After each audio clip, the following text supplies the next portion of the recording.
Sudah mula pukul 8 pagi. Selamat pagi kepada semua murid. Dan selamat datang ke PTPR Sains kali ke-34. Okay. Jadi minggu ini, cikgu rasa semalam kebanyakan kamu ataupun semua kamu sudah dapat kertas soalan periksa untuk minggu depan. Okay. Tapi hari ini masih adalah PTPR. Minggu depan baru kita akan mula dengan peperiksaan. Okay. Jadi hari ini kita akan sambung kepada subtopik lagi ke 9.3 proses utama bumi dalam muka surat 263. Dalam muka surat 263.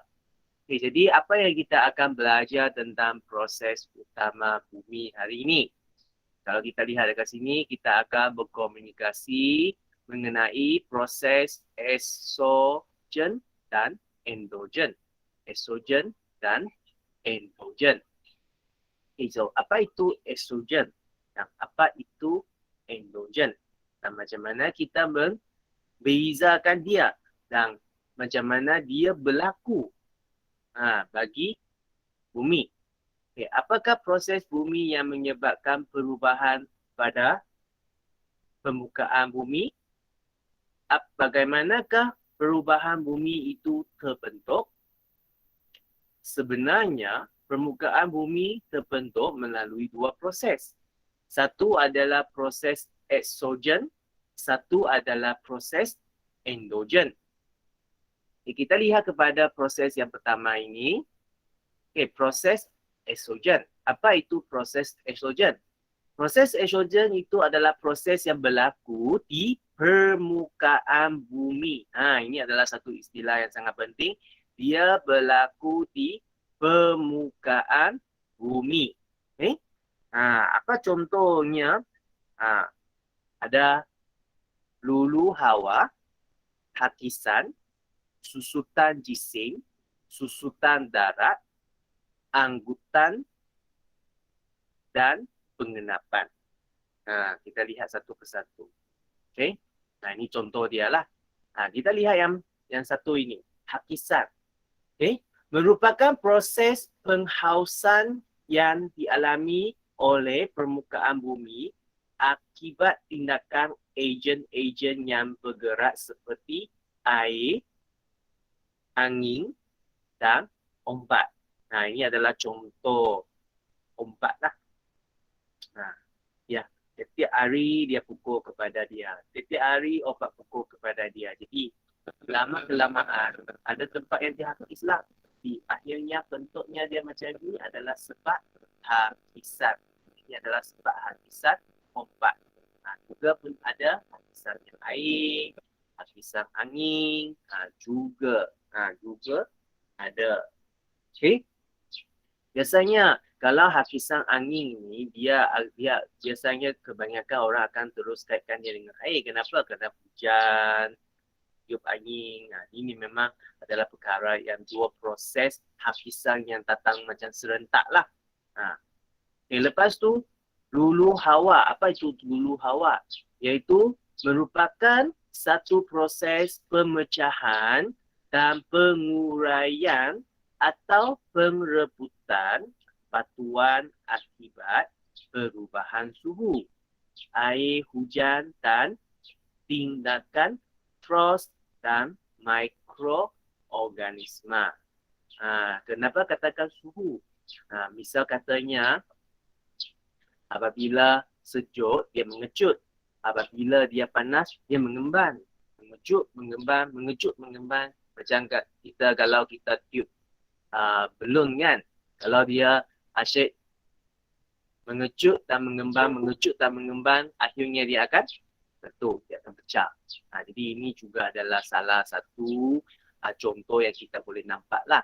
Jadi ini adalah salah satu proses estrogen. Bagi murid yang baru masuk, muka surat 263, muka surat 263. Jadi kita lihat kepada hulu hawa, proses estrogen yang kedua kita bincang. Jadi macam mana ia boleh berlaku? Dia adalah satu proses pemecahan dan penguraian. Dia pecah sikit-sikit pecah dia. Okay, macam yang batu inilah. Dia pecah sini, retak, pecah. Perlahan-lahan dia akan jadi semakin kecil lah. Akhirnya mungkin akan jadi pasir. Okay. Dia bezanya dia dengan hakisan tu.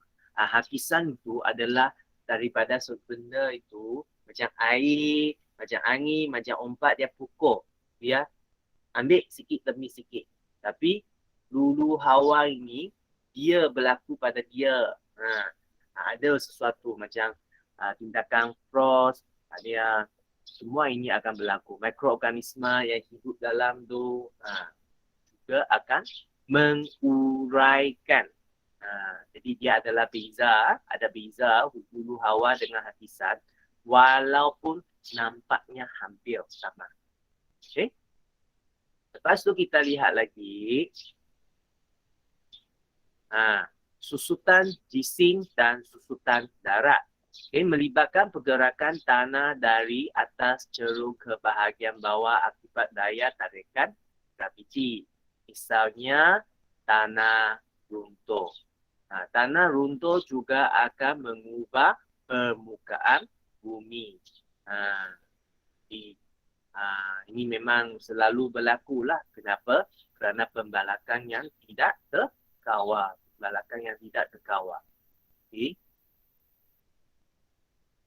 Jadi susutan jisim dengan susutan darat ini kita akan kaitkan dia bersama. Okay. Lepas tu kita lihat lagi angkutan dan pengenapan. Okay. Bahan-bahan yang di hulu hawa atau terhakis dibawa oleh ejen-ejen. Macam ada pasir, ada benda yang ringan, dia akan terapau di atas air, dibawa oleh ejen seperti air, angin, ombak, laser. Benda bahan-bahan tersebut akan dienakkan apabila hal laju ejen menjadi perlahan. Macam pasir kan, angin tiup. Bila angin cukup kuat, pasir ikut-ikut. Bila angin itu sudah semakin lemah, pasir itu jatuh. Jadi itulah adalah proses pengangkutan. Dia angkut. Lepas tu bila dia jatuh, itu adalah pengenapan.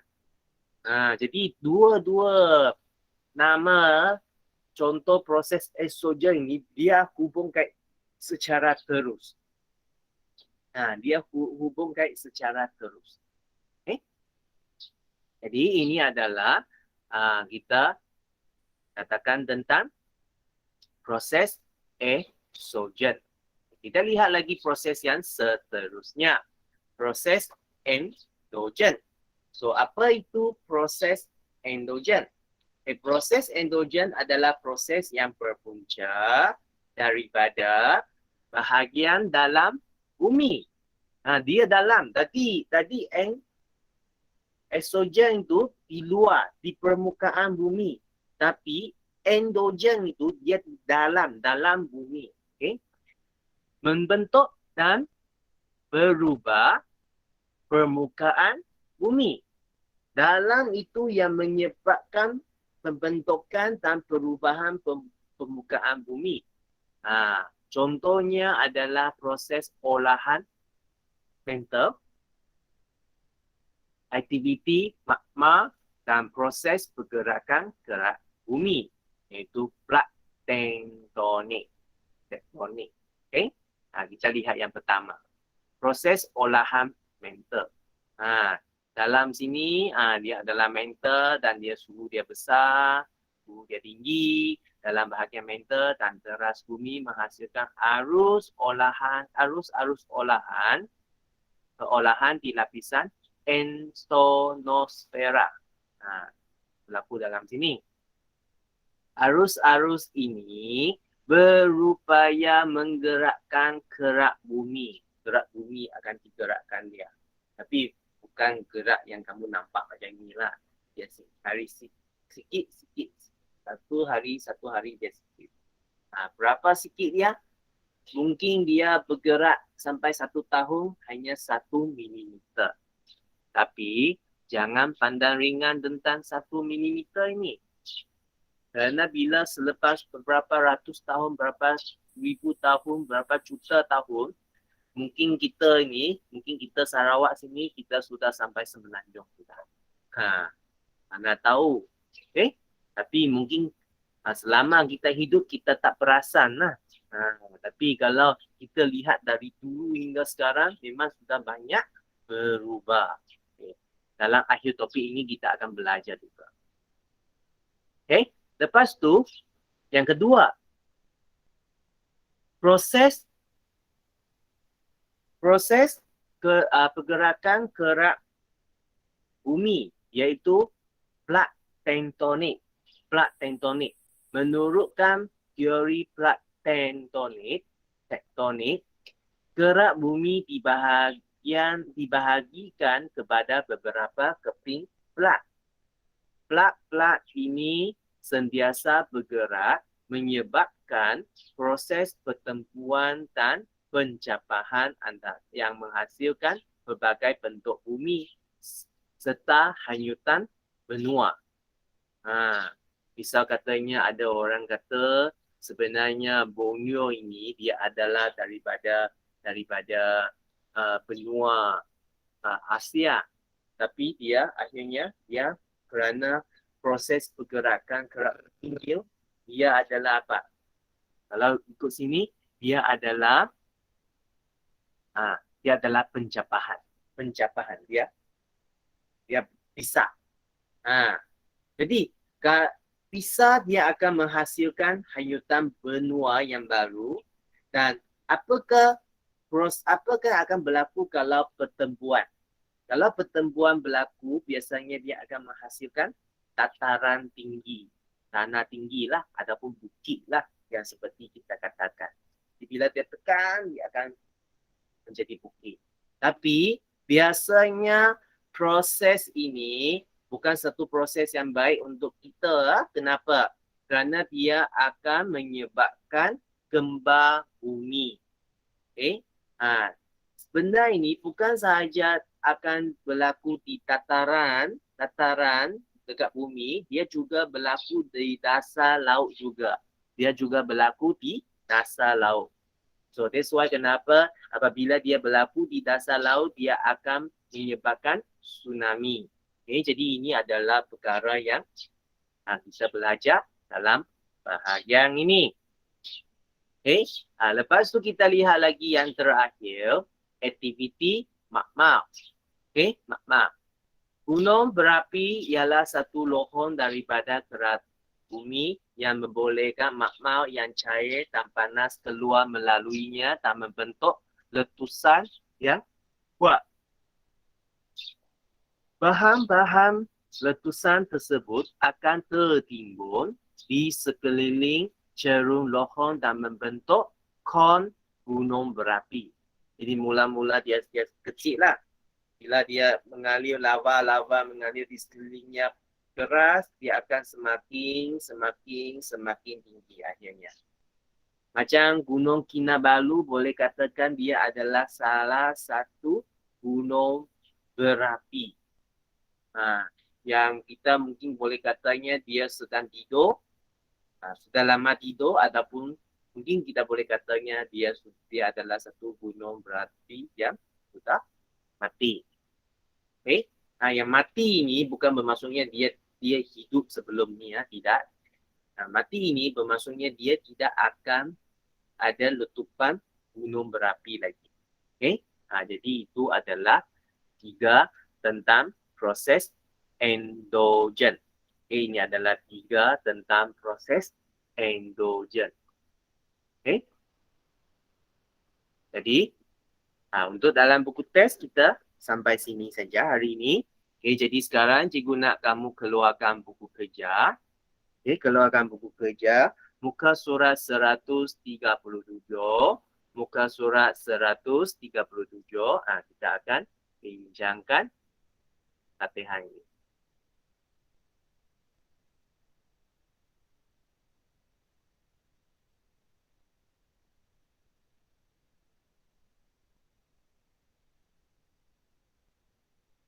Okay, sudah? Muka surat 137. Okay, jadi Soalan pertama.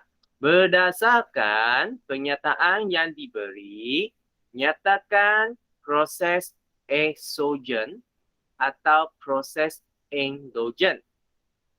Proses apa yang berlaku di atas permukaan bumi adalah proses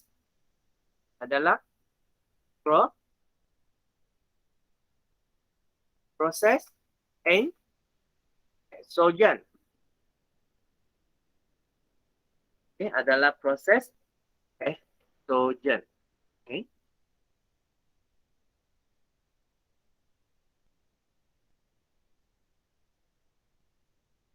Dia adalah proses eksogen. Lepas tu proses yang berpunca daripada bahagian dalam bumi yang membentuk dan memberubahkan permukaan bumi itu adalah proses endogen. Yang tadi kita baru belajar saja.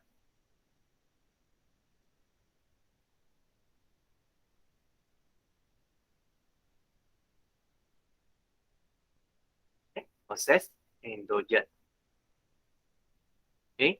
Lepas tu, yang kedua, kelaskan proses bumi kepada proses eksogen dan endogen dalam petak pokok di bawah. Jadi kita lihatlah. Angkutan adalah apa? Angkutan adalah eksogen.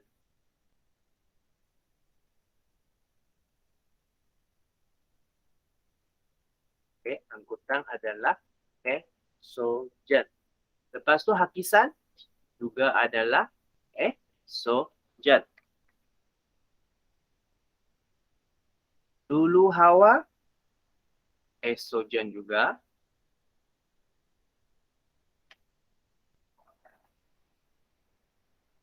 Lulu hawa adalah eksogen juga.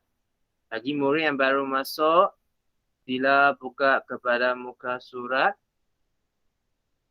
137 dalam buku kerja. Kita sedang bincangkan soalan ini. Lepas tu, susutan jisim juga adalah eksogen.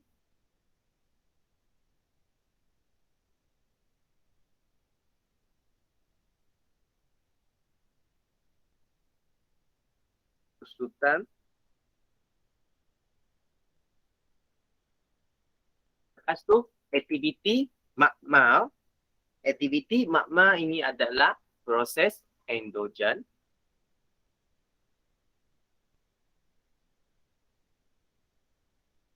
Adalah proses endogen.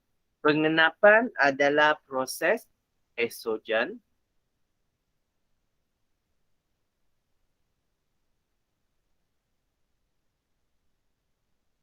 Lepas tu, olahan mental adalah proses endogen.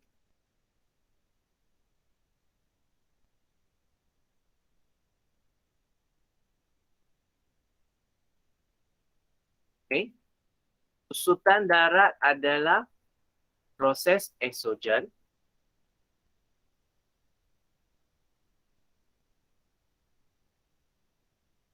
Pergerakan kerak bumi adalah proses endogen.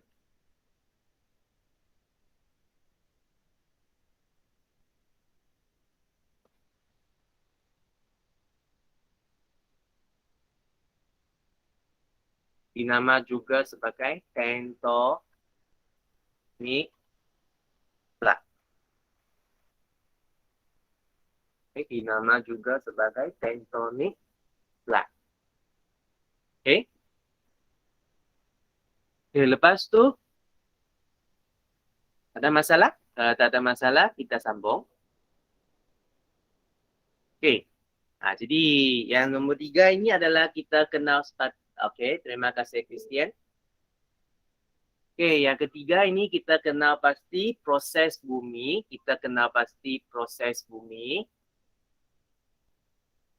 Terima kasih.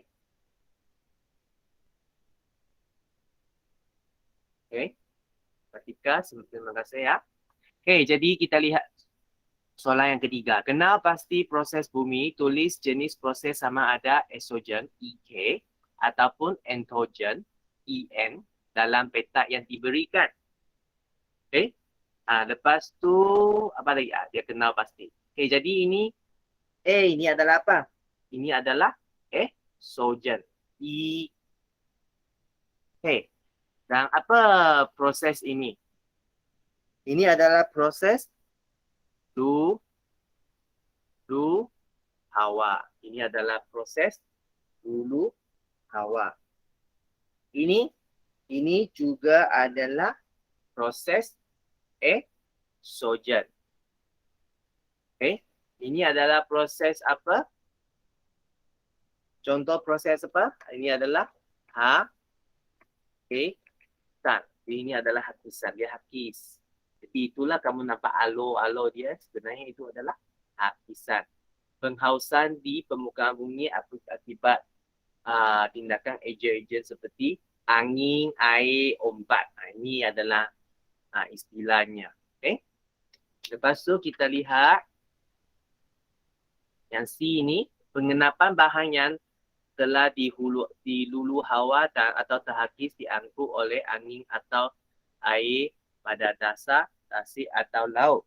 Jadi ini adalah apa? Ini juga adalah estrogen. Okay. Dan ini adalah pengenapan. Okay, dia adalah pengenapan. Okay. Ini adalah pengenapan. Lepas tu, pemindahan bahan-bahan yang telah dilulu hawa atau terhakis. Pemindahan. Ini adalah pengenapan. Ini adalah pemindahan. Ini juga adalah estrogen. Lepas tu, perpindahan ini adalah angkutan. Okay, ini adalah angkutan. Okay. Boleh? Okay, lepas tu kita lihat E. Pergerakan tanah, pasir atau sepihan batu ke bawah cerung akibat tarikan graviti. Jadi ini adalah apa? Ini juga adalah estrogen. Dan apa? Okay, dan dia adalah susutan isim dan susutan darat. Kadang-kadang tanah runtuh ini bukan sahaja runtuh dekat tempat permukaan bumi. Kadang-kadang tanah runtuh itu dia akan pergi kepada sungai ataupun dia akan pergi kepada laut. Ini juga adalah susutan cising. Dan dia juga akan dikenali sebagai susutan darat lah. Apabila tanah tepi itu sudah runtuh ke dalam sungai, sungai akan semakin besar kan? Darat akan semakin susut lah. Itulah kenapa di sini dia katanya adalah susutan darat. Macam kalau tepi laut kan, kalau dia runtuh sampai habis tu, laut semakin besar. Jadi pinggir bandar itu semakin kecil. Lepas tu yang F ini, transformasi magma daripada pembentukan dia melalui letusan dan penyusukan di kerak bumi sehingga berjalan menjadi batuan. Jadi ini adalah apa? Ini adalah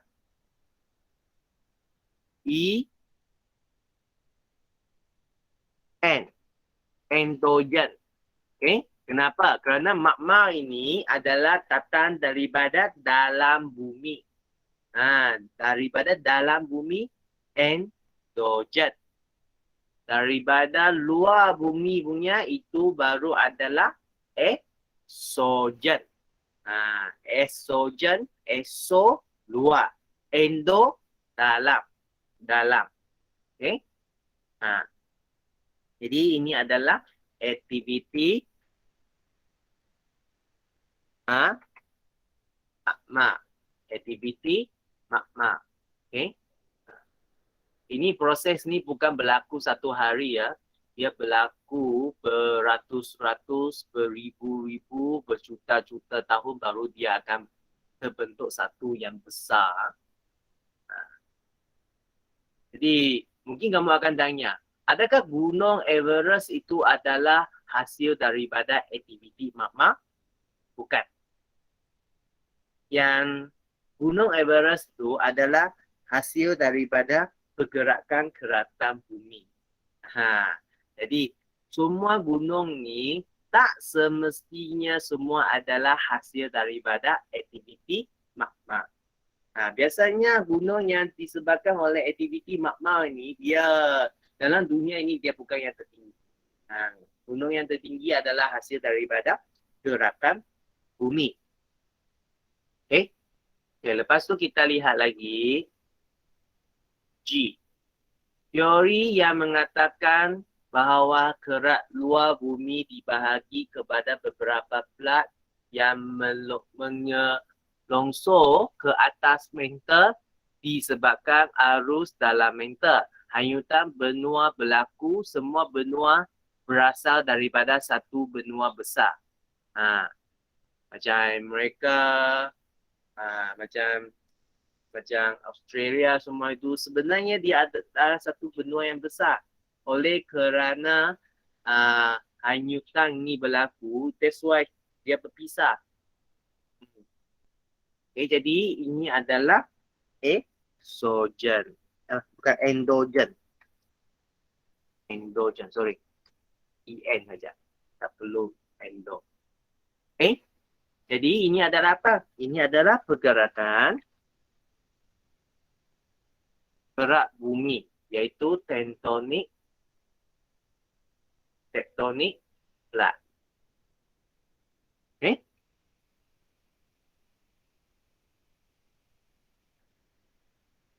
Okay, jadi kita lihat kepada yang seterusnya. H. Suhu tinggi dalam mantle dan teras bumi menghasilkan arus-arus perolahan di lapisan atmosfera. Arus-arus ini berupaya menggerakkan kerak bumi.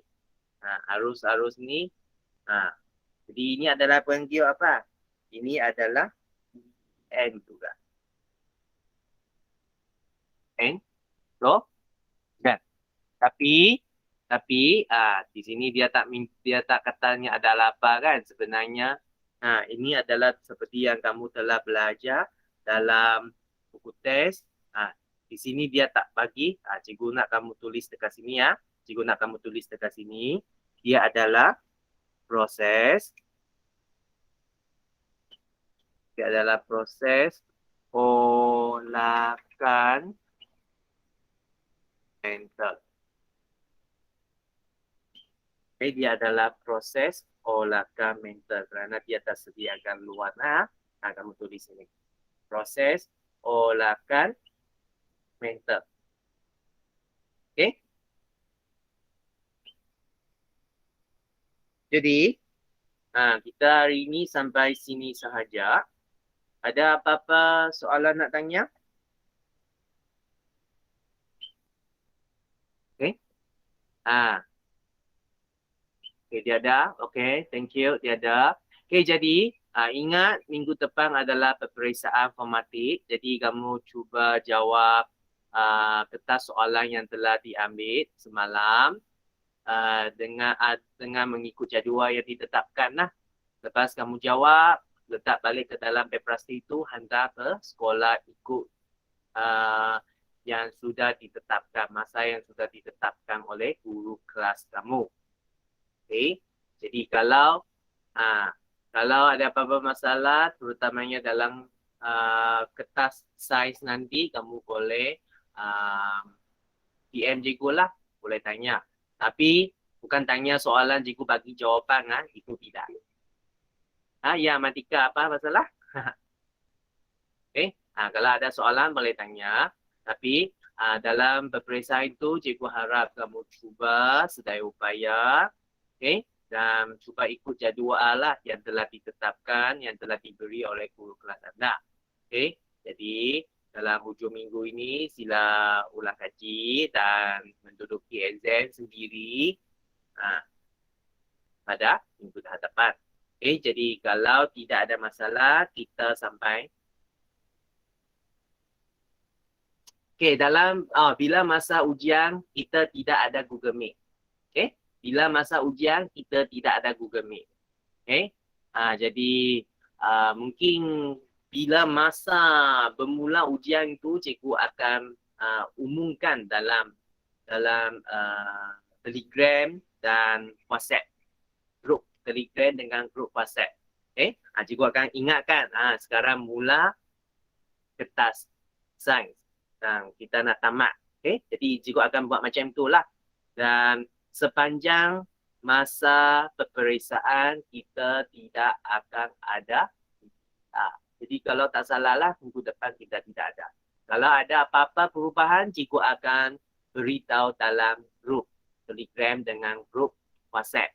Dan saya rasa guru kelas kamu juga akan ingatkan kamu. Jadi kalau ada apa-apa masalah, kamu boleh tanya terus dengan cikgu pun tak ada masalah. Terutamanya dalam sains. Jadi kalau kita tidak ada apa-apa, kita sampai sini saja hari ini. Dan ingat, kamu ambil gambar muka surat 137, 138 dan hantar kepada cikgu dalam Telegram dan ataupun WhatsApp. Jadi kita sampai sini saja untuk hari ini. Bye-bye. Sama-sama. Bye.